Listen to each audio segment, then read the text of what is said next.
এক এমন ভয়ঙ্কর সত্য যা শুনলে আপনার শরীর কেঁপে উঠবে।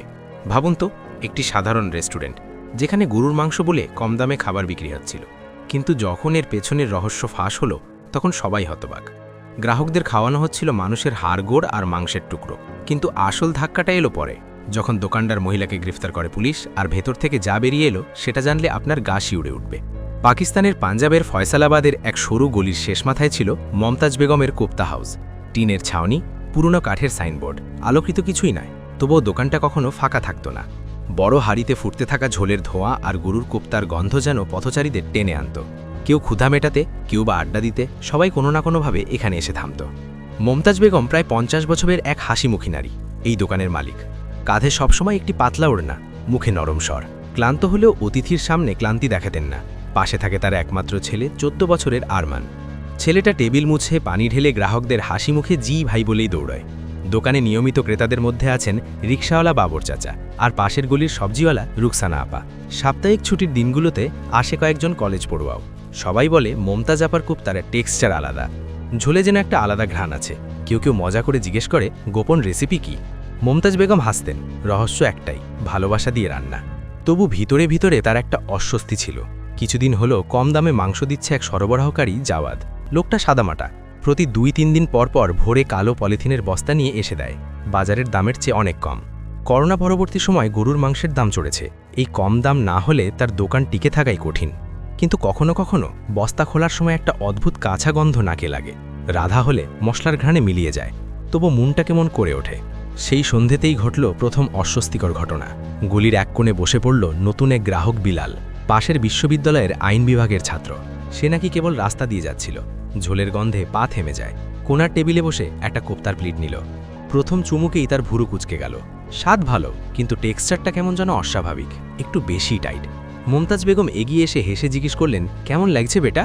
বিলাল ভদ্রভাবে বলল, ভালোই, তবে একটু আলাদা মনে হচ্ছে। মমতাজ হাসলেন, রান্নার হাত আলাদা হলে স্বাদও আলাদা হয়। কিন্তু দ্বিতীয় কামড়ে বিলালের দাঁতে ঠেকে শক্ত কিছু। সে থমকে গেল। ভেবেছিল কার্টিলেজ, কোনো কঠিন টুকরো। জিভে ঘুরিয়ে দেখতেই বোঝা গেল জিনিসটা তীক্ষ্ণ আর পাতলা। সাবধানে আঙুলে টেনে বের করল। ফ্যাকাশে ধূসর, বাঁকানো একটা ক্ষুদ্র টুকরো, যেন মানুষের নখের অংশ। দেহে কাটা দিল। চারপাশের কথাবার্তা, ঝোলের গন্ধ সব মিলিয়ে যেন মুহূর্তে নিস্তব্ধ। মুমতাজ বেগম উদ্বিগ্ন হয়ে জিজ্ঞেস করলেন, কোনো সমস্যা? বিলাল দ্রুত টিস্যুতে জিনিসটা মুড়ে পকেটে ঢুকিয়ে ফেলল। বলল, না না, মুড়িচটা একটু বেশি হয়ে গেছে, পানি দেবেন? মুমতাজ হা করে তাকালেও সন্দেহ না বাড়িয়ে পানি দিয়ে চলে গেলেন। বিলাল বিল মিটিয়ে তাড়াতাড় বেরিয়ে গেল। হোস্টেল রাখের এই টেবিল ল্যাম্পের নরম আলোয় টিস্যু খুলল। টুকরোটা স্পষ্ট, এটা হাড় নয়, চামড়া নয়, নখ। গলার ভেতরটা শুকিয়ে এলো। সে তড়িঘড়ি ফোন দিল তার পরিচিত বান্ধবী দুয়াকে। সে শেষ বর্ষের MBBS ছাত্রী, পাঞ্জাব মেডিকেল কলেজে পড়ে। দুয়া টুকরোটা দেখে গম্ভীর হলো। চোখে দেখে শতভাগ বলা যায় না, কিন্তু গঠনটা মানুষের নখের মতোই। চাইলে কাল সকালে ছোট্ট একটা ফরেন্সিক ল্যাবে দিয়ে পরীক্ষা করিয়ে দিই। রাতটা বিলাল আর ঘুমাতে পারল না। জানালার বাইরে ফয়সালাবাদের পথে এখনও হর্ন বাজে, দোকান বন্ধের আওয়াজ আসে। মাথায় একটাই প্রশ্ন ঘুরতে থাকে, যদি সত্যি এটা মানুষের নখ হয়, তাহলে কোপ্তা এটা কিভাবে এলো? ওদিকে দোকান বন্ধ করে ঘরে ফিরে আরমান ধীরে ধীরে বলল, আম্মি, জাওয়াদের মাংসে মাঝে মাঝে গন্ধটা অন্যরকম লাগে। মমতাজ মৃত হেসে মাথায় হাত বুলিয়ে দিলেন। দিনকাল খারাপ বেটা, কম দামে না কিনলে দোকানটা চলবে কি করে? আল্লাহ ভরসা। ভোর নামল ধূসর কুয়াশায়। বিলাল নখের টুকরোটা সিল করা ছোট্ট খামে নিয়ে দুয়ার সঙ্গে ল্যাবে গেল। টেকনিশিয়ান সাবধানে স্যাম্পেল নিল, রিসিট তুলে দিল। রিপোর্ট দুপুরের দিকে। বিলাল ছায়াসঙ্গীর মতো অস্থিরতা নিয়ে বেরিয়ে এলো। দূরের আজানের সুর কানে বাজতে বাজতে তার মনে একটাই সিদ্ধান্ত পোক্ত হলো, ফল যাই আসুক, সত্যিটা জানাতেই হবে। সন্ধ্যের দিকটা দোকানে আবারও ভিড়, কিন্তু আজ মমতাজ বেগমের হাত একটু কাঁপে। ঝোল নামাতে গিয়ে ঢাকনায় ঠক্কর লাগে। গলির বাতাসে গুঞ্জনও কিছুটা, যে শুনেছ এই দোকানের কুপ্তায় নাকি আলাদা ঘ্রাণ।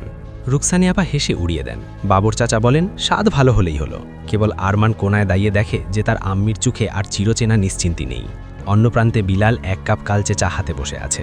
দুয়ার ফোনে ছোট্ট বার্তা আসে, prima facie indication human nail, detail report তৈরি হচ্ছে। পরের লাইনটা পড়েই দাঁড়িয়ে যায়, পুলিশকে জানাতে হবে, দেরি করো না।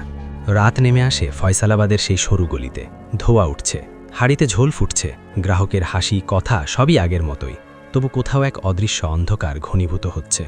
বিলাল খাতায় টুকে রাখে থানার ঠিকানা। দরজার কবাট টেনে বেরোতে বেরোতে তার মনে হয় এই গলির কোপ্তা হয়তো শুধু স্বাদের গল্প নয়, হয়তো এটাই এক ভয়ঙ্কর অপরাধের দরজা। দুপুর গড়িয়ে বিকেল।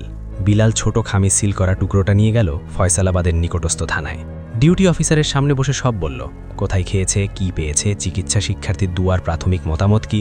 খামটা টেবিলে রেখে অফিসার গম্ভীর গলায় বললেন, এটা গুরুতর অভিযোগ, ডিএসপি আরিফ মালিককে জানাচ্ছি। ডিএসপি আরিফ মালিক কড়া শাসন আর নিরপেক্ষতার জন্য পরিচিত।